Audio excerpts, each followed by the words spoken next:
nhớ rong sẽ đời rong xe chỉ tiếp bỏ nên sẽ đời nút nọ cú sa hạt tia vì cho họ tụ cá món nọ nữa lo mình chỉ lo rú thấu u nữa rong li lo tàu sai cho sử dụng chỉ tàu bỏ để gì nên nút này nọ tụ cá món nọ lo dê rú nọ tia dù cho xanh cho dê cho phong dư cú đầu tụ cá món nọ là cú sa tia nút nọ dù chỉ bỏ linh từ đó bê tô bê hỏi va chữ lúc tuổi trên là nọ để gì ô va chữ trâu thọ va chữ tì thái bây giờ là chua tú của chia sẻ đồ bây tụ chữ ở mua hư chỉ lo cường cầu thì ô va chữ trâu thọ va chữ phòng công mong trâu cháu của ba decorate bê lu sọ thia sọ no rong câu hình thọ va chữ phòng công mong ba lu chua tú của lo khó bê lu tuổi trẻ có rong câu thọ va chữ tì thái cú những bỏ tiệp những mua bê chọn trình những mua ý chia đầu tụ cá mua ý cho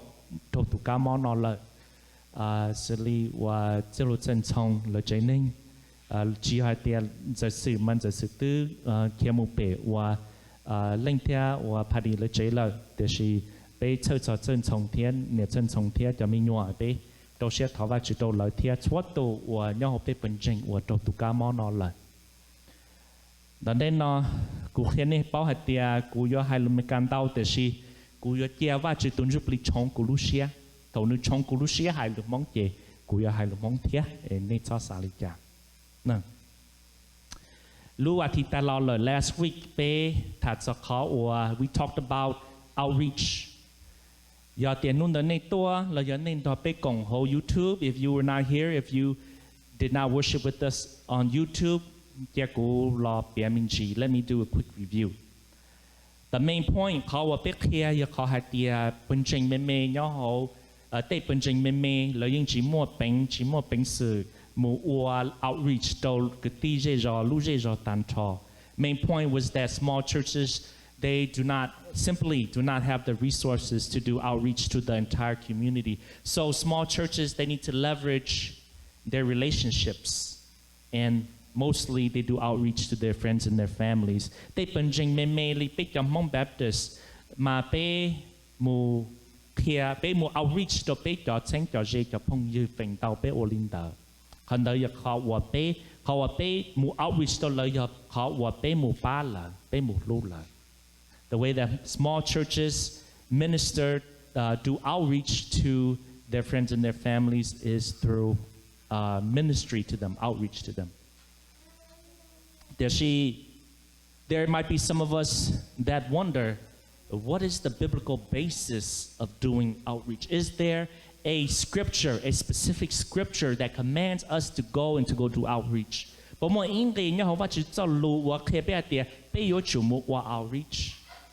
Well, dear friends and dear family members and dear Christians, it is my pleasure to inform all of us that yes, indeed, there is scripture that commands us to go and to do outreach. Outreach.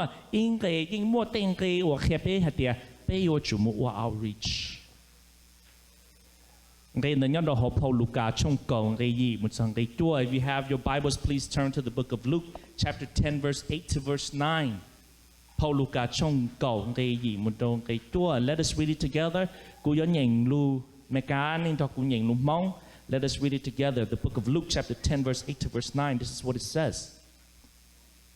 When you enter a town and you are welcomed, eat what is offered to you. Heal the sick who are there and tell them the kingdom of God has come near to you. This is the word of God. Let us pray. Father God, I'm just a person. I am a sinner. I'm no different from anybody else, Lord. But Lord, you have chosen me to stand up here and to give your word to the people, Lord. I cannot do it on my own. I do not have the wisdom, nor do I have the experience, nor do I have the right words, Lord. But Lord, use me as your conduit, as your instrument to give your word to your people, Lord. And I thank you in the name of Jesus Christ. Amen. In Luke chapter 10, verse 1 to verse 16, we see Jesus commissioning the 72 disciples. Jesus sends out 72 disciples to go and to do outreach to every town, every place where Jesus was about to go. Còn nói nhau hồ Luca trong cổng thì ý Chúa Giêsu có xa chỗ ở tụ thứ tỷ mù outreach. And Jesus told these 72 disciples to do 3 very specific things. The first thing, khao Chúa Giêsu khe là go. Khao tí ó Chúa Giêsu hạt tìa heal the sick, mù kho tên ninh, or mò. And the last thing that Jesus told them to do was to give them the message. Go, heal, and give the message. Now, if you don't believe me, then please go check for yourself. Let's look in Luke chapter 10, verse 3. Go, move. I am sending you out like lambs to the wolves. And we already read in verse 9 that the 72 are to what? To heal the sick and to tell them, to give them the message that the kingdom of God has come and is near you. Now, I understand some of you might be asking me, might want to be asking yourself or thinking, what about from verses 3 to verse 9? Let me assure you that I have studied those verses. Those verses, some of them deal with how the 72 disciples are to get lodging and to get provisions. Some of these verses is a motivation. Jesus is motivating the church, motivating the 72 disciples to go and do outreach. Some of these verses concern encouragement. Jesus tên người nhớ đồ hồ Jesus thơ cho trình cho sa đồ ở tụ thức tìm đỡ có lỡ qhuabqhia va chữ cho lù qhuabqhia hay tiếng va chữ lù tết cho tức là cho lỡ. But in verse 3 and verse 9 nhớ hồng cây bê thiên cây tua. We see Jesus giving the 72 disciples explicit instructions on how they ought to do outreach. Nhớ hồng vì đi cả bê focus trong cây bê thiên cây tua đó họ nhớ hồng cây bê thiên cây tua nhớ rồi on kinh đời ya on cái của Chúa Giêsu kia xa chỗ ở tụ tư tin đó hạt địa nên một quả tên nụ mà nên ya ô lịch cha. And to paraphrase Jesus says, what did he say? Mu con nên theo qhuabqhia của cho lô. Go heal and give the message. So let's talk about healing the sick. Now, I did a survey of all the times that Jesus healed sick people in the book of Luke. And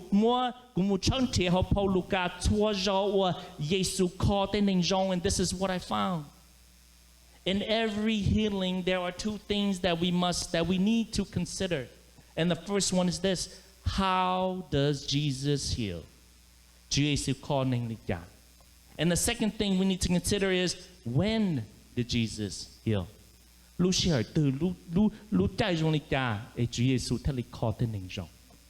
first, let's go and let's see how Jesus healed people.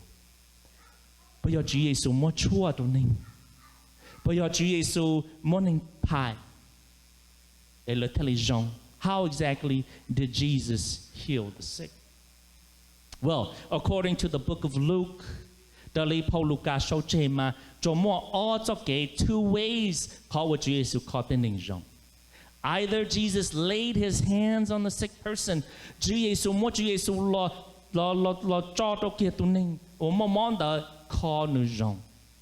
and the other way that Jesus healed sick people was Jesus healed them with his word. Case in point, turn your Bibles to Luke chapter 4, verse 38 and verse 39.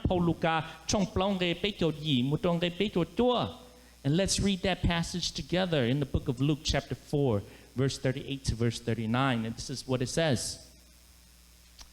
Jesus left the synagogue and he went to the home of Simon. Now Simon's mother-in-law was suffering from a high fever, and they asked Jesus to help her. In verse 39, what did Jesus do? She was laying there, and then it says Jesus bent over her. And then what did he do? He rebuked the fever, and the fever left her. And in verse 39, she got up right at once, right then and there, and she began to serve them, to wait on them. Chúa Giêsu hai lù, Chúa Giêsu hai lưu chê Simon Peter tu nè tay giờ chơi lý sợ lò. Cause and effect. He spoke and she was healed. Now let's keep on reading. Let's keep on reading. In verse 40, let's read it together. At sunset, the people brought to Jesus all who had various kinds of sicknesses, and laying his hand on each one, he healed them. Chúa Giêsu call cho nên tôi đông và tôi cho nên Chúa Giêsu call đi cha. Chúa Giêsu mỗi Chúa Giêsu sẽ tê lo tuang gầu lờ call tới cái mỏ kinh kinh. Mà giờ linh đã bị bỏ đi à Chúa Giêsu call nên mà nữ sĩ nữ cho lù thiên nữ sĩ nữ sẽ tê. So what does this tell us? It tells us that healing can be affected in two ways, through touch or through word. In the book of Luke, it's always one or the other, touch or word. Giờ nó chả biết một sai khó của chữ thầu tư lúc chạy từ Chúa Giêsu thế là khó tên hình rong.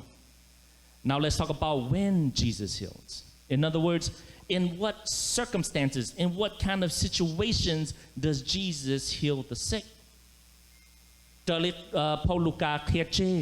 to the book of Luke, there are 4 circumstances in which Jesus heals the sick. Not that Jesus only healed 4 times. Jesus healed many times. Chúa Giêsu có tên nên rong trong tù.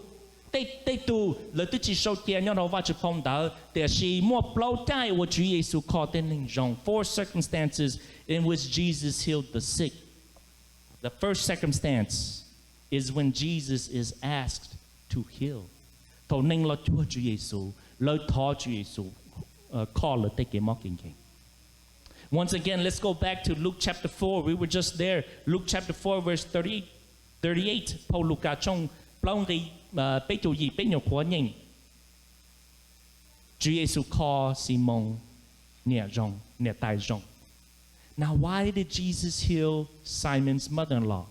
Vì lý cha Chúa Giêsu thế là call nè rong.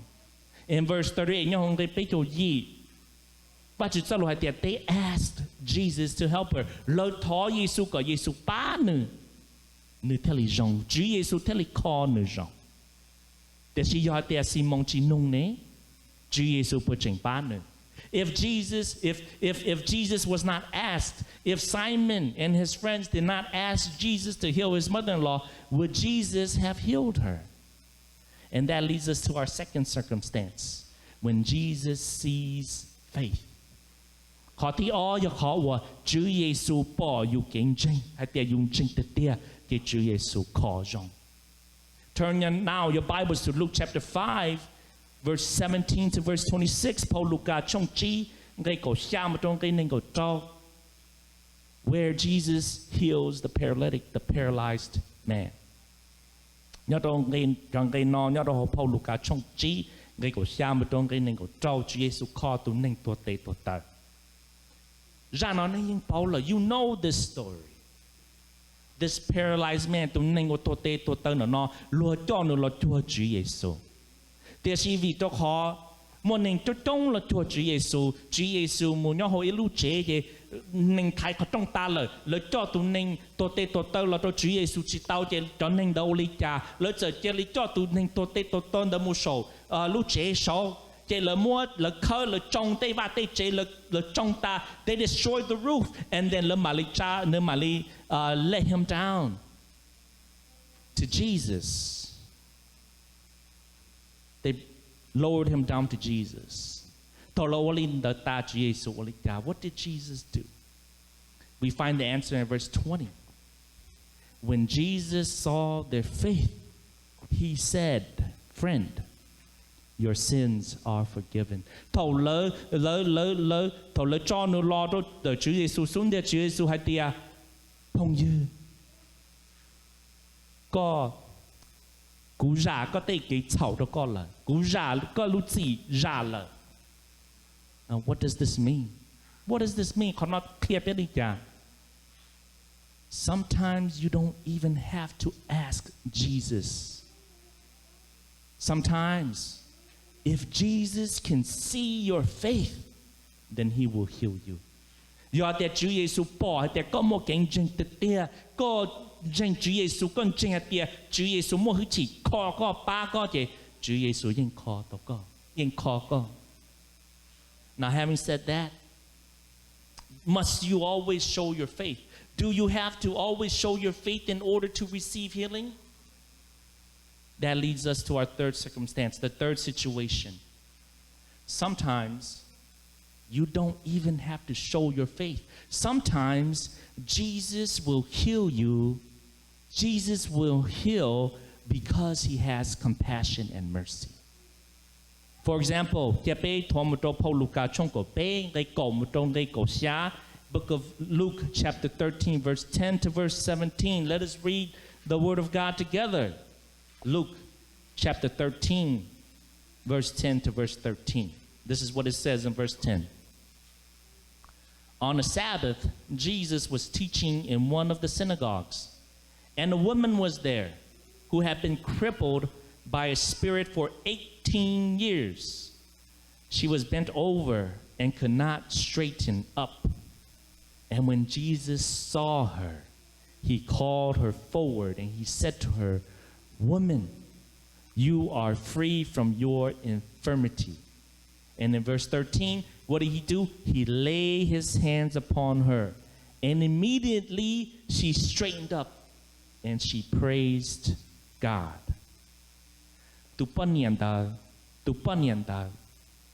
Did she ask Jesus for healing?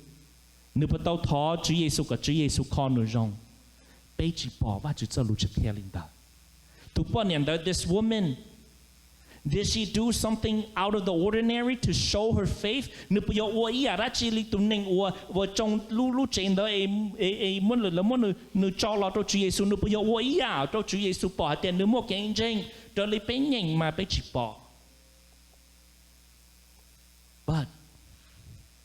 But Chúa Giêsu nhỏ họ lúc chế sa lan ta nương giamo nương lo sơ sơ sọ thiên nó nương giamo nương bỏ tu bỏ niệm ta thôi tu mò thôi tu đa và chỉ sao lúc kia em ở trong nương khâu lên nó nương sợ chỉ tao thôi Chúa Giêsu bỏ nương trong linh ta Chúa Giêsu luôn nương cần gọi lì đó lý và chỉ sao lúc kia nương tứ trâu mò lên ta cầu gì xong lo rồi na. She was living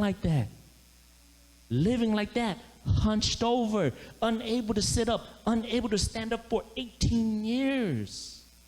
She suffered like that. And although the Bible does not explicitly say it, we know implicitly by what is written that when Jesus saw her, he had compassion on her. Thầu tu bao niên đó nương lo rộn đó. Chúa Giêsu lúc không bỏ tu bao niên đó. Chúa Giêsu luôn này. Chúa Giêsu luôn này. Chúa Giêsu thế là hai cái nương lo. Chúa Giêsu call nương tu mò. He healed her because he had compassion on her. Because she had been suffering like that for 18 years.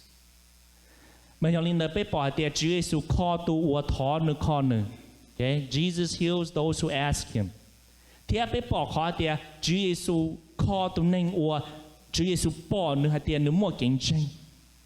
also heals people where he sees their faith.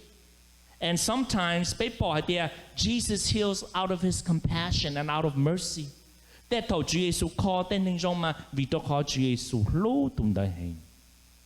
Is there any other reason why Jesus heals the sick? That question leads us to our fourth and final circumstance. Sometimes Jesus heals to make a point.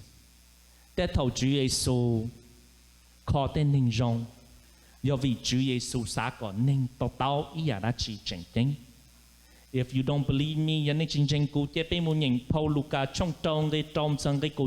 let us go and read Luke chapter 6, verse 6 to verse 11 together. Let us read it. In verse 6 it says, on another Sabbath, Jesus went into the synagogue and he was teaching. And there was a man whose right hand was shriveled.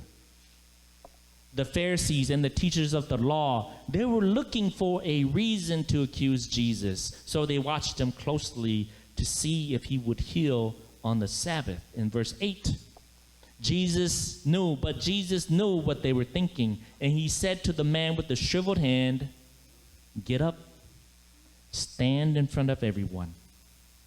So he got up and he stood there. And Jesus said to them, "I ask you, which is lawful on the Sabbath? To do good or to do evil? To save life or to destroy it?"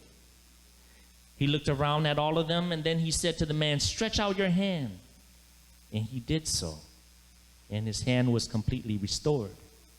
But in verse 11, the Pharisees and the teachers of the law were furious, and they began to discuss with one another what they might do to Jesus.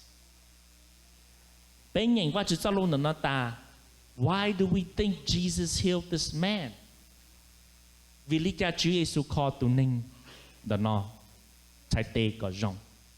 Nhớ đồ hồn gây xa thiên lý gì và Chúa lục hea tìa Chúa Giêsu yên bao hạt tìa cho nên pha lê sai thế cho nên ua khía cho kì cái nữ yên bao là hạt tìa lơ ta tòn thìa reason cho Chúa Giêsu mù tổ bà chê. Jesus knew. He was aware that the Pharisees were looking for a reason to arrest him, to take him to the authorities so that he could be punished, so that he could be killed. He knew this. Nhớ nói cái tua. Chúa Giêsu nung lỡ sát đời nhớ hồ lúc trẻ sát lan đời hạt tìa.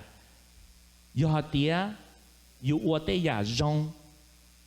If you do what is good on the Sabbath day, yo tê you ua tê ya zong nú so. Còn nó bật chậu và chữ cho kể dài. Chỉ mua lên từ tế lì. Nếu hai linh được ta. Nếu những bảo hạt tìa. Cho nên phá lệ sai. Lỡ khía và chữ cho lùm mà lỡ hạt tìa. Nú so mà yếu chủ so sư. Even ua tê hả lỡ rong lo chỉ bú ua. Nó nè. Chúa Giêsu tư bao hạt tìa. Chúa Giêsu khía hai lý khẩu. Chúa Giêsu hai mà lỡ yếu chỉ. Lỡ yếu tu xia. Lỡ yếu bao tờ đó Chúa Giêsu. He said that knowing that the Pharisees taught against healing. Taught against doing anything on the Sabbath day. And in verse 10, nhớ không cái câu Chúa Giêsu khó tụ ninh chỉ ninh tớ chạy tê rong. In verse 10, Jesus healed the man with the shriveled hand. And nhớ không cái câu ý và chỉ cho lục lịch giả. Cho Pharisee bao tờ cần go lợi chi cần go. The Pharisees they were going nuts. They were going crazy. They were so angry. The Bible says they were furious. What was Jesus doing? What was Jesus doing? In the words of some of us, some of our teenagers, in the words of the internet, Jesus was trolling them. Can you believe that? Jesus trolled them. Jesus was trolling the Pharisees and the teachers of the law. Jesus taught to hai có lời tu sẽ có lời chỉ. Why? To what end? To what point? Vì lý do Chúa Giêsu linh đời. To prove a point. Vì tôi khó Chúa Giêsu mua ý à chẳng tính con go Chúa Giêsu yêu khẽ lại. That it is not a sin to do good on the Sabbath. Chúa Giêsu ô linh đời cho chữ ô tô lần bao tờ có lời bao hạt tìa nú so yo nú rong ô va chữ tê đê nụ. Ô tê hả lử rong. So when we go back and we look at these verses, we never see the man with the shriveled hand ever come and ask Jesus for healing. Tụi nên ủa mô tê nữ bế chỉ bỏ hay tê nữ lo thó Giêsu có Giêsu khó nữ rong.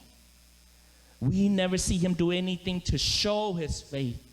Bế chỉ bỏ tụi nên ê mô tê nó bế chỉ bỏ nữ chia bắp bơ lo yo nữ ủa ý à ra chỉ có Chúa Giêsu riêng nữ bỏ nữ. And the Bible does not tell us anything, does not say anything so that we feel sorry for this man, so that we have sympathy for this man.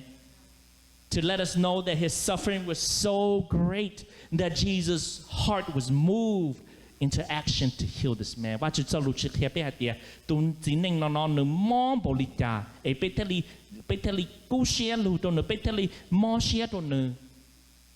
Bible doesn't say that. What does the Bible tell us? Sometimes Jesus heals to make a point. That how Jesus called to ning mo rong go tung dao thiết cho wo nhon dao tao tao I kho chen kinh con go wo Jesus yak la. And usually that point is for us to know that Jesus is the Son of God, that He is of God, that He is of God's essence, and that He has the power of God. Phành đâu Chúa Giêsu khó nên rong do có nên bỏ hạt địa Chúa Giêsu yên do và Chúa tu tu tê tê nữ yên mua và Chúa lu hư chỉ tê tê nữ yên đò và Chúa công ít cho xe tê tê. So this is what we learned of our survey, from our survey of the healings of Jesus in the book of Luke. And even though we only looked at specific examples of all of Jesus' healings in the book of Luke, actually all of these healings fall within these categories that I had given you. And at this moment, I get the feeling that you might be asking yourself, Pastor, what's the point? I thought today we were talking about outreach. Why are we talking so much about healing? That to bây giờ mua tây tu yo sa tia, sư phụ ơi, nung nó bây tư thả cho khó, và bây giờ mua outreach nè, và chả nung nó bây giờ thả cho cái con nên rong ô lô li. John rong nhớ đó hông Paul Luca trong cổ cái chúa Chúa Giêsu halicha, mu kho tên nên ô mò mò. In chapter 10, verse 9, what did Jesus say? He says, "Go and heal the sick." Heal the sick who are there. And what does this tell us? This tells us that healing is a essential part of outreach. To be mu outreach ma be yo chu mu ko ning jong. And that's the reason why I spent so much time of this sermon today on healing, because this is an essential part of outreach. To từ be mu or outreach ma be yo chu mu ko ning mo jong. But what is the other essential part? What is the other essential part of outreach? We find that again in the second part of Luke chapter 9, where Jesus says, "Tell them that the kingdom of God has come near you." Be mo outreach, be chi yo ko tên ning jong su te shi be yo chu mu qhuabqhia la chi hai te va chu lu te chờ tư lo cho ne la tư nyo je la tư lo cho ne la. Along with the healing, there must be a message. Be mo ko ning be yo chu pai va chu sa lu to la thia. Otherwise, the healing has no purpose. There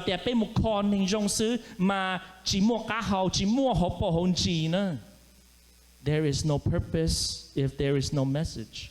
And so when we go outreach, we must give the message that the kingdom of God has come near to you, and no other message. Be mu outreach ma be mu call le jong tia be mu khia la tia va chu lu te chu lo cho ne le va chu lo ka ning lu xia le cho mu khia lu ya cho mu khia lu chu lu ya chu yi mu khia va chu lu chu yi sir. Vilika. Why is that? Because the healing and the message go together. How will you call ning? How va chu call ning tia va chu cho lu ha tia va chu lu te chu lo cho le all kho no yo chu mu ke. The healing confirms the message, and the message confirms the healing. The message needs the healing for the message to have power. Ya te pe mu khia va chu cho lu te shi pe chi mu call ning jong ke pe cho lu chi mo hu chi. And the healing, it needs a message in order to have a purpose. Ya te pe mo ko ning jong te shi pe chi khia la va chu za lu ke pe mo ko ning chi mo ka ho da chi pa chi to da chi o chi to ya da chi. Why is that really? So that when we rejoice, so that when they rejoice because they have received the healing, they also rejoice because they know that the kingdom of God is near. Thầu lời rong xia vì đó khó và chỉ khó lời rong lời, còn lời tao hai tia, thế lời rong xia tia khó qua lỡ rong yêu vì và chữ lúc tế chờ lò dê lỡ và chữ tồn chụp li và chữ lúc hư thị và chữ lò dê lỡ trò lỡ nhỏ lỡ còn nó that is the reason why. And when we rejoice because the kingdom of God is near, that is when the healing will follow. Do hạt tia bây rong xe vì tôi khó và chữ lọ cá họ bây lúc xe lỡ do tia bây rong xe vì tôi khó và chữ lọ trò bây nhỏ lỡ thì đã chỉ có chữ sĩ và chữ lúc hư chỉ có sĩ bây và chữ có sĩ bây mù khó tên nền rong. Therefore, my friends, dear friends, when we do outreach, we must have both healing and a message. My time is almost up, so let me summarize very quickly what we learned today. In the book of Luke, chapter 10, verse 1 to verse 9, we see that Jesus commissions the 72 disciples to go into outreach. And what does he tell them to do? He tells them to do three things. One, go.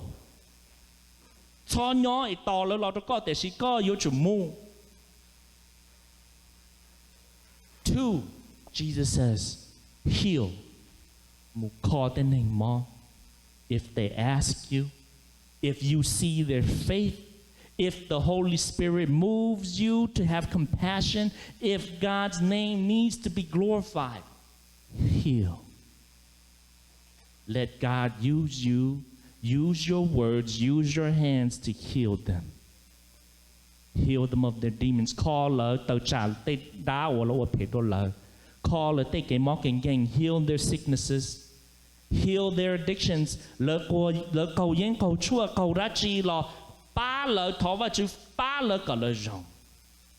Heal them of their sins.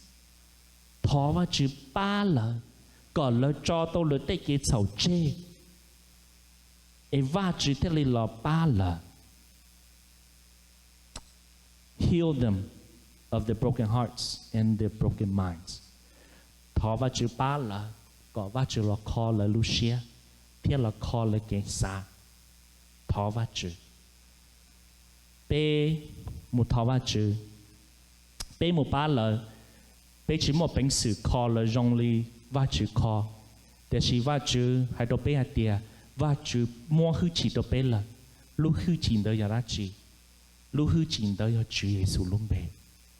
Bé một ba luôn, bé một khó nên rong, bé cho hạt tiệt. Cú khó có rong nó bé hạt tiệt cú tua Chúa Giêsu luôn bé khó có rong. And number three, bé khó nên rong ta, we need to give them a message. Khi là bỏ hạt tiệt và chữ lưu tế khởi từ lọ cho con lời và chữ tuân giúp lý từ nhón đã nói lời và chữ tuân cho con nhón lời. The kingdom of God has come and it is near. That's how Jesus commanded the 72 to go and do their outreach. And that is how they can change. That's how we should do outreach as well. Chúa Giêsu tôi muốn chú ý tôi bé là bé yêu chủ khờ lúc chú ý tới cho một sự ủa. Go, heal, and give the message. Mù, con nên rong, thêm một khoác kia đó là.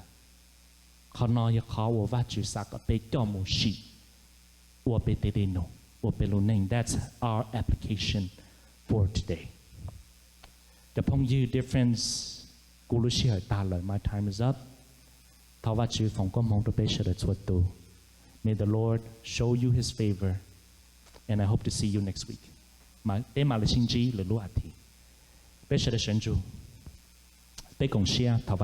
Let's stand and let's bow our heads and pray. Father God, we thank you for the word that you gave us today.